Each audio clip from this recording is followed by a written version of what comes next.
Hey everyone, I figured I would continue reviewing the 007 movies of the Sean Connery era in light of his recent passing, and I figured the one I really wanted to discuss was the You Only Live Twice, the fifth 007 movie that Sean Connery did, in 1967. And this time around, James Bond ends up going to Japan, to solve the latest, crisis, which of course ends up involving the Spectre organization. And this time around, James Bond and Ernest Stavro Blofeld, the head of the organization, finally meet first for the first time face to face, and you finally uh, get to see that the mysterious character's identity revealed, who in his debut was played by Donald Pleasance, who of course many people would know him for playing Samuel Loomis in the Halloween movies. And this time around, James Bond ends up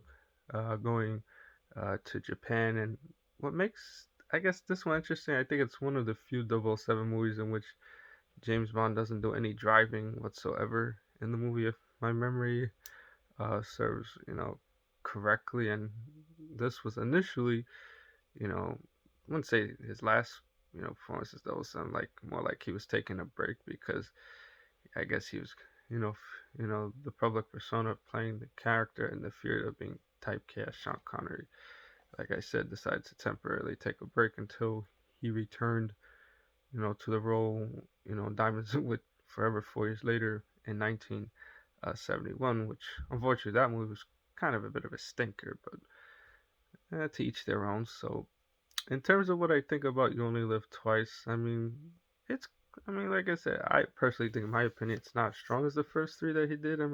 Is it good? Yes. Memorable to an extent, but it's, how would you say, a little too formulaic, a little predictable, I guess, if that makes any particular sense. But that's just my personal opinion. But I guess, like they said, there'll always be certain 007 movies that people like more than others, I guess, if that makes any particular sense. But however, if there is a highlight from this movie, is the theme song, by singer Nancy Sinatra, which I thought was very well done. Anybody who, I guess, are fans of the Sean Connery era, I'd like to hear some feedback, and to hear what people thought about this particular entry. All right, everyone, thanks again.